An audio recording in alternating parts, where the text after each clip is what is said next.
Career day की घटना। Pembroke elementary के जिम में इंडस्ट्रियल क्लीनर और किसी के भूले हुए लंच की महक आ रही थी, जो लगभग हर दूसरे मंगलवार जैसा ही था, सिवाय इसके कि आज फोल्डिंग मेज़ों पर कागज़ के मेज़पोश बिछे थे और मिसेज कॉलस्की की तीसरी क्लास का हर बच्चा खड़ा होकर जमा हुए माता पिता को यह बताने वाला था कि बड़े होकर वे क्या बनना चाहते हैं। जो पेम्ब्रोक 7 साल की थी। हाल ही में उसके सामने के 2 दांत गिरे थे और उसे पूरा यकीन था कि पूरे कमरे में उसका जवाब सबसे अच्छा है। उसने उस सुबह शीशे के सामने इसकी रिहर्सल की थी। उसने आखिर में थोड़ा सा झुककर नमस्ते भी किया था, जिसे उसने एक सरप्राइज के तौर पर बचाकर रखने का फैसला किया था। उसकी माँ डाना पेम्ब्रोक फोल्डिंग कुर्सियों की तीसरी लाइन में बैठी थी। उसके हाथों में जिम की कॉफ़ी का एक कप था, जो ठंडा होता जा रहा था, और वह जो के क्लासमेट्स को बारी बारी से अपने भविष्य के बारे में बताते हुए देख रही थी। एक फायरमैन, एक जानवरों का डॉक्टर, एक यूट्यूबर, जिसे सुनकर कई माता पिता ने एक दूसरे के तरफ देखा। एक समुद्री जीव विज्ञानी, जिसे सुनकर टीचर को साफ तौर पर राहत मिली।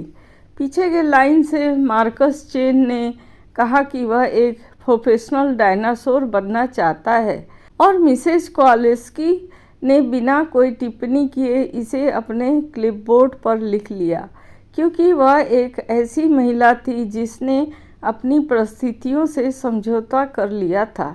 डाना ने हर बच्चे को देखकर मुस्कुराया। उसने वह पीला ब्लेजर पहना था जिसे वह स्कूल के कार्यक्रमों के लिए बचा कर रखती थी, और उसने कानों में बालियां वगैरह भी पहनी थी।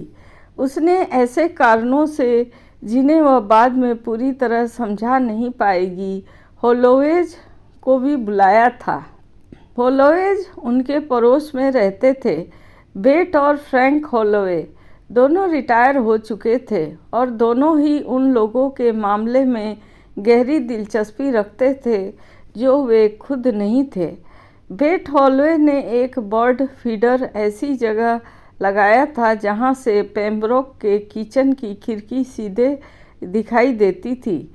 डाना ने इसे नोटिस किया था, लेकिन इस बारे में कुछ न कहने का फैसला किया था। फ्रैंक होलोवे ने एक बार शनिवार की सुबह 7 बजे उनके दरवाजे पर दस्तक देकर पूछा था कि क्या उन्हें पता है कि उनके रिसाइक्लिंग के डिब्बे गलत तरीके से बाहर रखे गए हैं। वे ऐसे पड़ोसी थे जो हर कार्यक्रम में पहुंच जाते थे। कितनी अच्छी बात है कि उन्होंने हमें बुलाया, बेट ने अपने पति से दबी आवाज़ में कहा और अपना कार्डिगन ठीक किया। फ्रैंक ने कहा, जो पहले से ही जिम को उस व्यवस्थित दिलचस्पी के साथ स्कैन कर रहा था, जैसे कोई आदमी बाद में इस्तेमाल करने के लिए जानकारी इकट्ठा कर रहा हो। डाना ने उन्हें इसलिए बुलाया था क्योंकि जो ने उन्हें बुलाया था। जो खुद पड़ोस में गई, दरवाज़ा खटखटाया और एक सीनेटर की गंभीरता से कहा, मैं एक स्पीच देने वाली हूँ। बेट ने कहा, हम इसे दुनिया की किसी भी चीज़ के लिए मिस नहीं करेंगे। और फिर डाना फंस गई। उसने अपना फ़ोन देखा। उसके पति का कोई मैसेज नहीं था, जो अपने आप में एक तरह का जवाब था। जो पेम्ब्रोक, मिसेज कॉलस्की ने आवाज़ दी, जो दूसरी लाइन से उठी और जिम के सामने की तरफ ऐसे चली जैसे वह रेड कारपेट पर चल रही हो। मतलब वह धीरे धीरे चली और जिस के पास से गुजरी उसे देखती गई।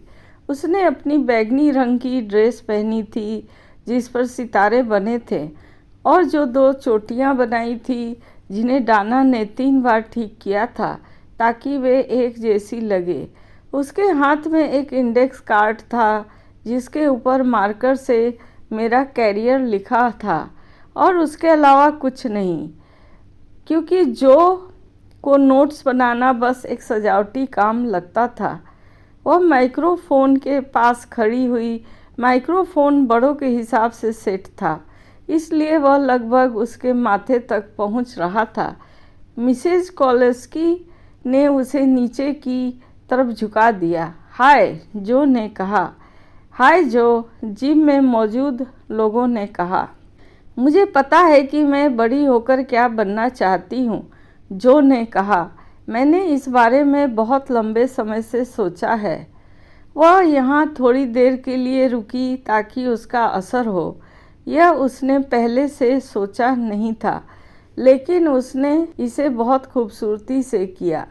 मैं एक प्रोफेशनल नैपर, झपकी लेने वाली बनना चाहती हूँ। डाना के हाथ में पकड़ी कॉफ़ी छलक गई। बिल्कुल मेरे पापा की तरह, जो ने आगे कहा। कहीं कोई उसकी बात का मुख्य मतलब ना समझ पाए। मेरे पापा बहुत अच्छी झपकी लेते हैं और मैं बचपन से ही इसकी प्रैक्टिस कर रही हूँ। मुझे लगता है कि मैं उनसे भी बेहतर कर सकती हूँ, क्योंकि पापा कहते हैं कि मुझ में यह हुनर कुदरती है, और दूसरी बात यह कि मैं खर्राटे नहीं लेती। वहाँ एक ख़ास तरह की खामोशी छा गई, वैसी खामोशी जो अक्सर प्राइमरी स्कूलों के जिम में देखने को मिलती है। यह एक ऐसी सामूहिक चुप्पी होती है जहाँ 30-30 बड़े लोग मन ही मन यह तय कर रहे होते हैं कि उनके चेहरे के हाव भाव कैसे होने चाहिए। यह बहुत ही मिसेज कॉलेस्की ने कहना शुरू ही किया था कि वह हर रोज़ झपकी लेते हैं। जो ने अपनी बात जारी रखी, क्योंकि उसकी बात अभी ख़त्म नहीं हुई थी। मतलब बहुत ज़्यादा, सुबह भी और कभी कभी दोपहर में भी। मम्मी कहती हैं कि उनकी लाइफ स्टाइल चॉइस जीवन शैली का चुनाव है। उसने पूरी गंभीरता से सिर हिलाया। मैंने लाइफ स्टाइल चॉइस जीवन शैली का चुनाव का मतलब देखा, और इसका मतलब है कुछ ऐसा जिसे आप अपनी ज़िंदगी के लिए चुनते हैं।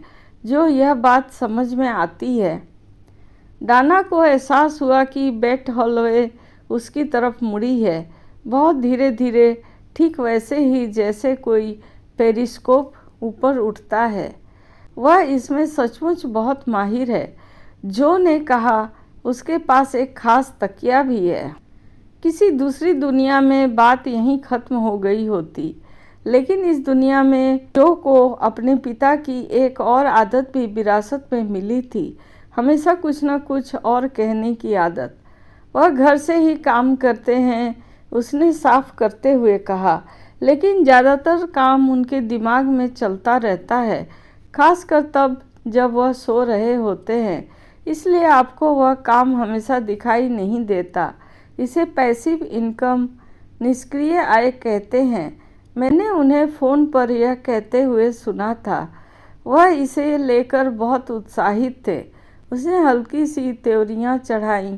मुझे ठीक ठाक नहीं पता कि पैसिव इनकम क्या होती है, लेकिन मुझे लगता है कि इसका कुछ न कुछ लेना देना कंप्यूटर से ज़रूर है, क्योंकि कभी कभी तो वह जागते ही कंप्यूटर पर कुछ न कुछ क्लिक करने लगते हैं। डाना की बाईं आंख में एक छोटी सी अजीब सी फड़कन शुरू हो गई। पहले उनके पास एक नौकरी भी थी, जो ने आगे कहा। अब ये कहानी का पहला भाग ख़त्म होता है। दूसरे भाग के लिए अगला वीडियो देखिए। धन्यवाद।